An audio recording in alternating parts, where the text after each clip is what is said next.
Okay. And we are live for the Natural State Classic post show with Joe Rhodes. How are you doing today, Joe? I'm good. How are you? I'm doing great. It's a Friday, so I'm doing even better. Um, and happy to have you on the show. Why don't you tell everybody how you did and how the Natural State Classic went for you and a little recap of it for anyone who couldn't go? For sure. So me and my teammate Michael, we really took all of the men's divisions. He conquered in forms, and I took the fighting grands in lightweight and the overall fighting champion. I guess I won the sword, the money. My first time winning money, so that was pretty awesome. And so that's one of the things that they promoted, that all grand champions got a sword. Where in your house is a nice, beautiful sword going to go? Well, I was thinking about putting it in my house, but I don't think I need a sword there, so I might put it in my karate school. The kids like to see it. Maybe I'll cut a cake with it. That would be really funny, actually. I've never seen anyone cut a cake with a sword, but that's something that a lot of people who end up getting a lot of trophies do. They put them in their karate school. Have you done that before? Yeah, my mom's karate school is actually filled with a bunch of our trophies. I mean, I've been competing for a long, long time now, and we had to throw a lot out and give them away, but we keep the cool ones like the swords. Yeah, I mean, that's exactly the same process that I do. If a lot of times tournaments, if you get multiple first places, you'll get multiple of the same trophy. So you end up having to toss some, or some of the best ones came from Pan Am's. I'm assuming, have you been to Pan Am's? I don't think so recently. Maybe when I was younger, but I probably don't remember it. One of my favorite ones is it was made by Mini Queen, and it looks like the Eiffel Tower, but the actual like top part of the Eiffel Tower is a knife. So it's very conspicuous that you don't know it's a weapon. So it's super cool. Is this sword one of the coolest awards that you've gotten thus far? Well, I'm a big, big fan of the rings, so the sword's pretty cool. But any rings I have are probably my favorites. I got I think 4 or 5 rings laying around somewhere. And those are nice and compact, so I'm sure that they don't take that much space in your For house. sure, for sure. Those big, big trophies are cool when you're a kid, but when you've got to haul them home all the time, your parents don't like it very much. And your mom owns a karate school, so you've been doing martial arts, I'm sure, since you were probably in her womb. As she, when did she start her school? So my sister actually wanted to take martial arts when we were young, probably about when I was 6 years old. Mm. So she looked around our area, and there was nothing that she really liked. So she just said, "Well, I'm gonna go ahead and teach." So she taught for a while, and she started teaching when she was about a blue belt. So we had to go back and forth from Michigan to work with Grandmaster Gorm. He's the person who gave me my black belt. So I've been doing this since I was 6. Wow. Okay. And how old are you now? 19.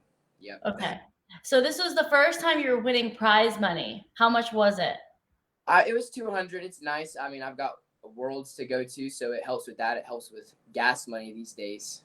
I won Definitely. the Natural State Classic men's division, like I think last year or the year before, but I was too young, so they couldn't give me the money. So I walked away with nothing with that. Okay. Well, it's a good little what's the phrase? It whet your appetite for the potential money that's now in the men's division that you can go grab. So how did your fights go? I was very chill. My first match was with my teammate Mikey. I mean, we played around a little bit, but he scored 1 point, and I was like, okay, now I gotta now take it a little seriously. Money's on the line. I mean, I haven't won money very much, so I was like, I gotta take this home. So that was a fun fight. And then we went into grands. I fought some good competitors. I mean, it was a good time. Nothing too serious, but I mean, I love that tournament, so I'd go every year. Who sits in the coach's chair for you? Well, the I've got a few coaches. Sergio Brandon, Speedy. I mean, I really take off when he's my coach. But Sierra Johnson, she's on my team. I fight pretty meticulous when she's in my chair. Also, Kevin, but Michael was in my chair this time, so I was having fun doing a little dance every now and then when I score a point. Maybe trying some spin kicks. Nice. And were you able to land any of those spin kicks for a highlight reel? I did. I did land one of them. Uh, it was pretty nice. I fell over a little bit at the end, and the other guy caught it with his glove, but that's okay.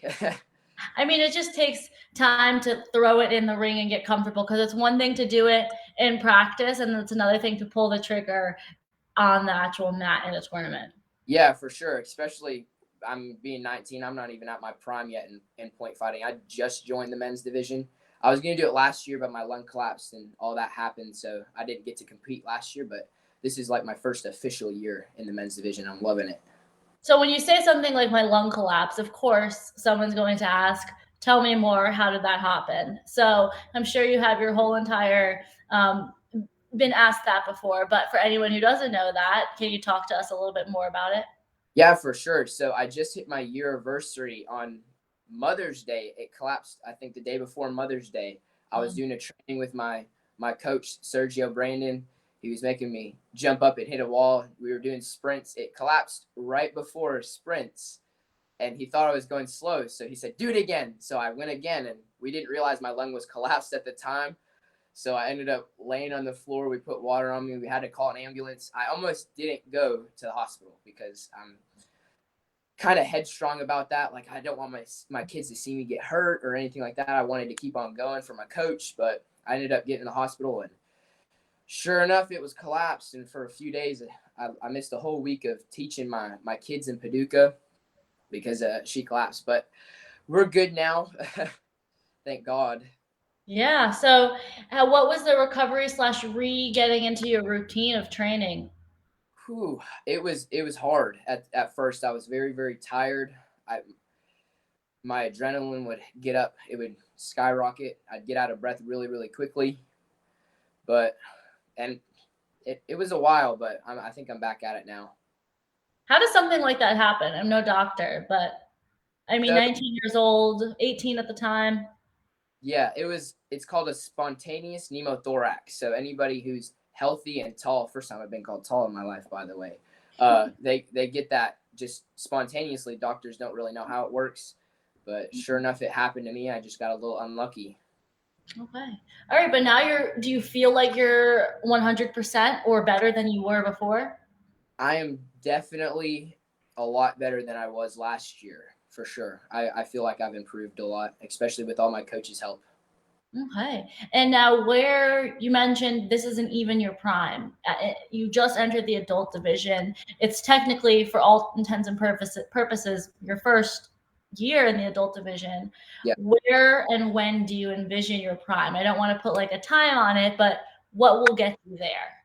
For sure. Well, I think for a men's body personally, it's like 25, 28 is when people hit their prime. But I mean, you have people fighting out there right now like D Stacks and I mean all the next level people, Bailey, who are in their young 20s who are killing it right now. Hopefully I can catch up to them. I mean, I'd love to be able to fight some of them. I'm not at their level yet, but I'm working hard every day to try to get there. I'm so What's one of the things that you think, I mean, for pretty much any like anybody, there's many different things, but what's maybe one of them that you envision yourself working on to get there?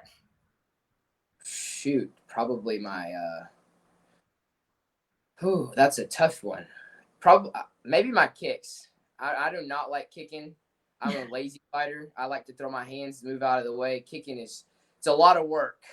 As Oh, for me, I'm a kicker. And for me, hands were my thing. So we're like polar opposites. But yeah, there's a high reward for kicking depending on what circuit you're on, though. yeah, for sure. I mean, that's why you can't be just a kicker or a hand or a fighting your hands these days. You have to have it all. You have to be a good hybrid fighter to even make it in these divisions. So you mentioned that Worlds is coming up for you. What circuit is this on? Right now I'm doing WKU, so we're going to Wales, October 21st, I believe. This is my Okay. first students with me, so I'm super excited for that. And in terms of growing as a martial artist, while also bringing the lessons you learn as you learn, how do you sort of pass down that knowledge to your students? Ooh, that's a very good question. I mean, teaching right now is my life. Like I live through those kids. Sometimes they motivate me to be better. But all the stuff I've learned from all the greats, the legends, from Speedy, Kevin, Bailey. I mean, it goes right through me into them, and to see them compete, I mean, it's the greatest feeling, especially seeing them win with a smile on their faces. And now what happens when they lose and they might feel down or they might shed a tear? How do you handle that personally as a coach? Well, as the coach, you have to put on a brave face and tell them it's okay, because it is, because the only way you're ever going to win is if you lose first. You lose, you learn is what I tell them now. It hurts me a little bit to see them upset, but that's just part of the journey of winning. You got to lose. Okay, you lose, you learn. I like that phrase. I've never heard that one before. Yep, I say it all the time in class. Okay, so now it's a Friday night. Um, you have class Saturday. What's your like teaching schedule? And how do you manage that with, okay, so you're 19, you've graduated high school, presumably. Are you also in school? Are you working full time?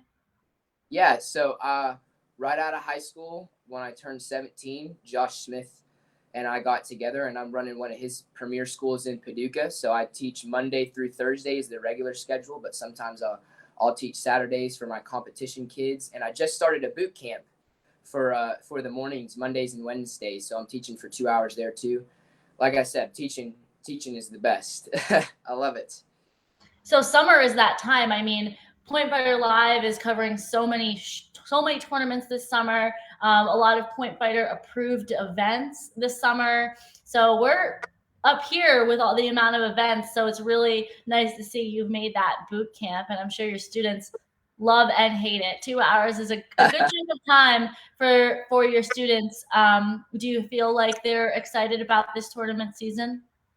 My competitors definitely are. Now, I do have some kids that aren't competitors that are doing the boot camp, so they're getting a real taste of what it feels like to work hard. And most of my kids enjoy it. I mean, they enjoy the top of winning, so they're gonna have to enjoy the downs of training.